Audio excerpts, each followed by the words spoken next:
Hi, அனைவருக்கும் வணக்கம். இப்போ நான் உங்கள்கிட்ட ஒரு செடி காட்ட போகிறேன். இது மழைக்காலத்தில் மட்டும்தான், அது ஒரே ஒரு டைம் தான் பூ பூக்கும். இந்த செடியோட பேர் என்னன்னு உங்களுக்கு தெரிஞ்சால் நீங்கள் சொல்லுங்கள். ரெண்டு விதமான செடி இருக்குது. ஒன்று மழை காலத்தில் மட்டும்தான் பூ பூக்கும், இன்னொன்று மழை பெஞ்சால் மட்டும்தான் காய் காய்க்கும்.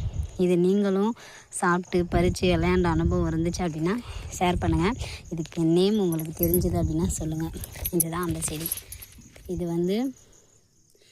மழை காலத்தில் மட்டும் பூ பூக்கும், சரிங்களா? அதுவும் ஒரு டைம் 2 டைம் தான் பூக்கும். ஆனால் மழை பெஞ்சதுன்னா உடனே பூத்துடும். இந்த செடி தான் இது. உங்களுக்கு பேர் தெரிஞ்சிச்சுன்னா சொல்லுங்கள். எங்கள் ஊரில், எங்கள் கிராமத்தில் இதுக்கு பேர் என்ன அப்படின்னா பிடாஞ்செடின்னு சொல்லுவோம். பூவையும் பிடாம்பூன்னு சொல்லுவோம். இதில் காய் காய்க்கும், பழம் பழுக்கும், பூவும் பூக்கும், சரிங்களா? இன்னொரு செடி காட்டுறேங்க. இந்த செடி தான். இது மழை காலத்தில் காய் காய்க்கும், பழம் பழுக்கும், வெள்ளை கலரில் இருக்கும். இது நம்ம நிறையா வீடியோவில் சொல்லியிருக்கோம். வெள்ளை திராட்சை அப்படின்ட்டு சின்ன சின்னதாக இருக்கும். இதை சாப்பிட்டா சளி பிடிச்சிக்கும் உடனே, சரிங்களா? ஆனால் இதெல்லாம் இயற்கையாக மழை நீரில் மட்டுமே நம்ம வளரக்கூடியது. நிறையா சாப்பிடுவோம். பார்க்க கருவேப்பிலை மாதிரியே இருக்கும். கருவேப்பிலை மாதிரி இருக்கும். ஆனால் கருவேப்பிலையில் கொஞ்சம் ஒல்லியாக இருந்துச்சுன்னா இங்கே பாருங்கள், தெரியுது பார்த்தீங்களா? கருவேப்பிலை மாதிரியே இருக்குது பார்த்தீங்களா? இந்த பாருங்கள், கருவேப்பிலை கொத்து மாதிரியே இருக்குது. ஆனால் இதுக்கு பேர் ஆனாஞ்செடின்னு சொல்லுவோம். ஆனாஞ்செடி. இதில் பழுக்கிற பழத்துக்கு பேர் ஆனாம்பழம். இங்கே பாருங்கள், உங்கள் ஏரியாவில் இருந்துச்சு.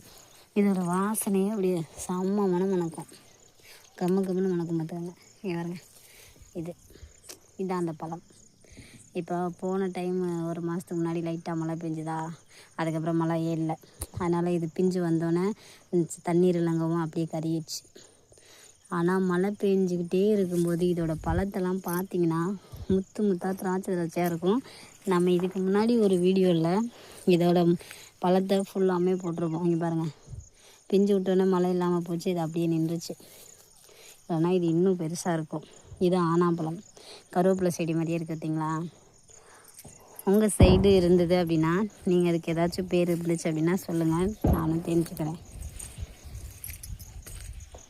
இது மாதிரி எத்தனை பேர் இந்த இயற்கையில் வாழ்கிறீங்க? இது ஒரு சொர்க்கங்க.